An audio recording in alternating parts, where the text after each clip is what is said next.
اب اللہ تعالیٰ بندے کے لیے اسباب بنا دیتے ہیں، کس کے لیے کیا سبب ہے یہ ہر بندے کا معاملہ الگ ہے۔ چنانچہ انڈیا میں ایک شاعر گزرے ہیں، ان کا نام تھا جگر مراد آبادی، مراد آباد کے رہنے والے تھے، جگر ان کا تخلص تھا، اور بڑے شاعر تھے، غزل بڑی غضب کی کہتے تھے، یعنی استاد شاعر تھے۔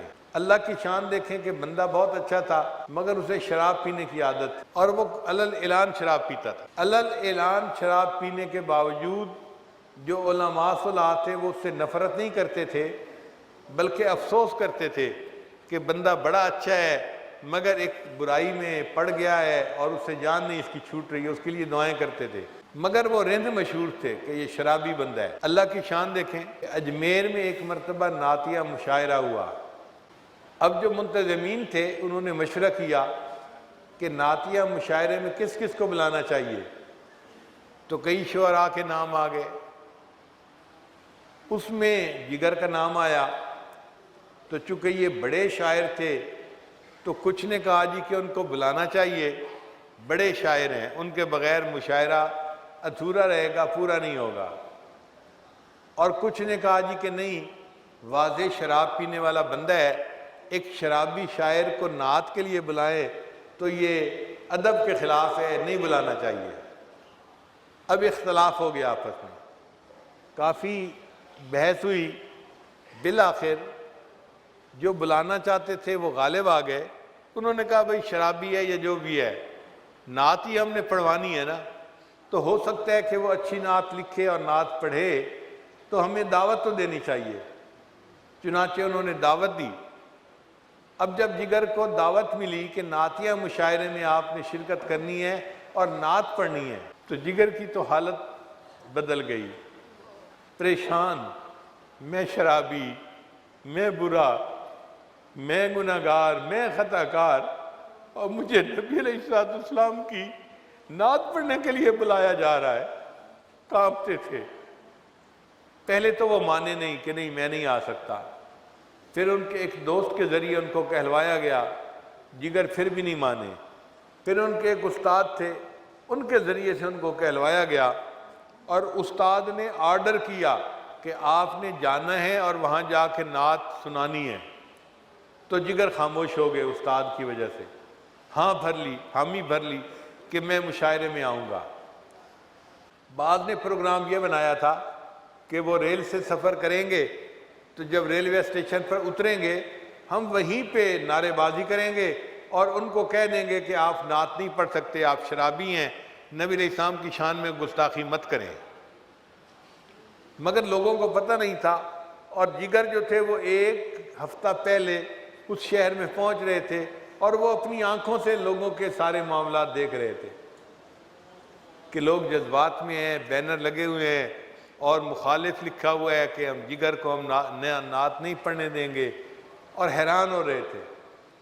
اب جگر مراد آبادی چاہتے تھے کہ میں نعت لکھوں، مگر نعت لکھنے بیٹھتے تھے اور بے اختیار غزل لکھ لیتے تھے، کیونکہ غزل کے میدان کے شہ سوار تھے نا، تو نعت لکھنے بیٹھتے تھے، غزل لکھ دیتے تھے، پھر کاٹتے تھے، پھر کاٹے ہوئے کو مزید ترمیم کرتے تھے اور چاہتے تھے کہ میں نعت لکھوں، مگر نعت کا کوئی مصرع ہوتا ہی نہیں تھا۔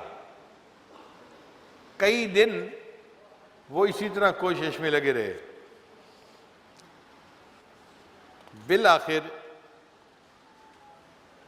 ایک ایسا بھی دن آیا کہ نعت کا ایک مصرع ہو گیا۔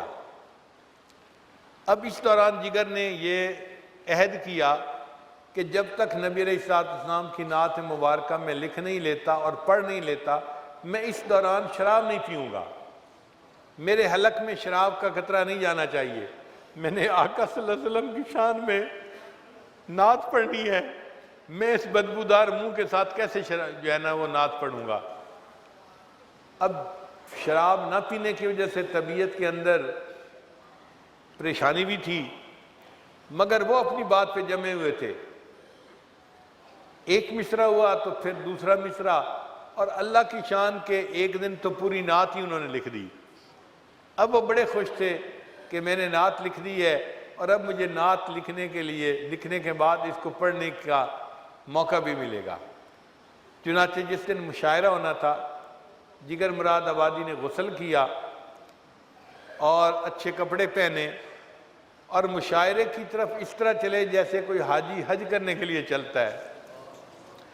خوش اس بات پہ تھے کہ ساری زندگی میں نے غزلیں لکھی ہیں، آج میں آقا صلی اللہ علیہ وسلم کی شان میں نعت لکھ کے اس کو پڑھنے کی سعادت پا رہا ہوں۔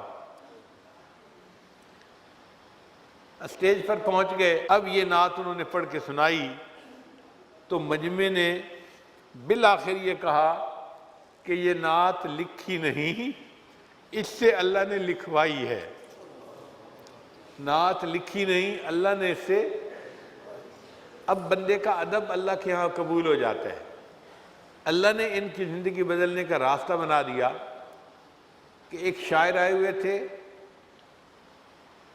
خواجہ عزیز الحسن مجذوب رحمۃ اللہ علیہ، وہ انگریزی لکھے پڑھے تھے اور ایک بڑے عہدے پہ فائز تھے،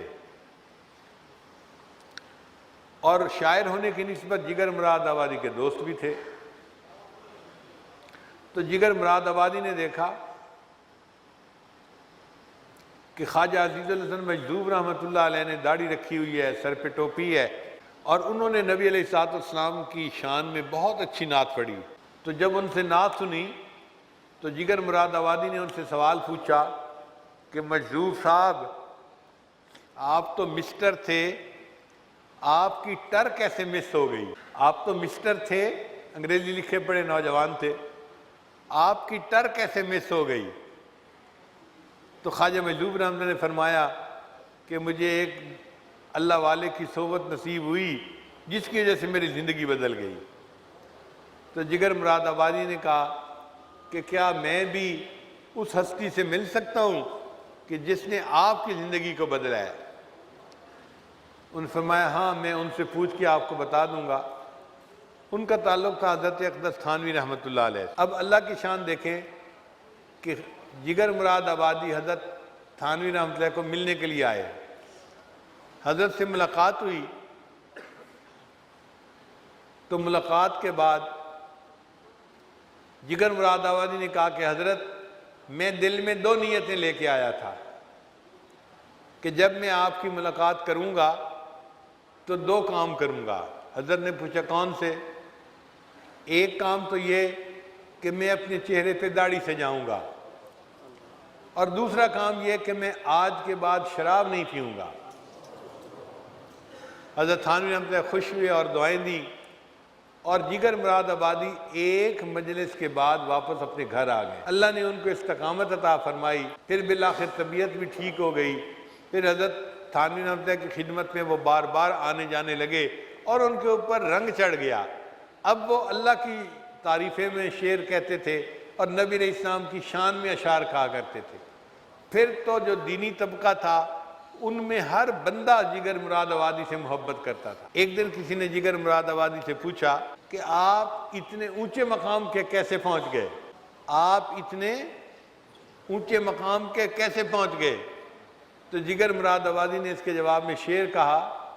شعر یہ تھا، میرا کمال عشق میں اتنا ہے اے جگر، میرا کمال عشق میں اتنا ہے اے جگر، وہ مجھ پہ چھا گئے میں زمانے پہ چھا گیا۔ میرا کمال عشق میں اتنا ہے اے جگر، وہ مجھ پہ چھا گئے میں زمانے پہ چھا گیا۔ پھر اللہ نے اس طرح ان کی زندگی کو بدل کے رکھا۔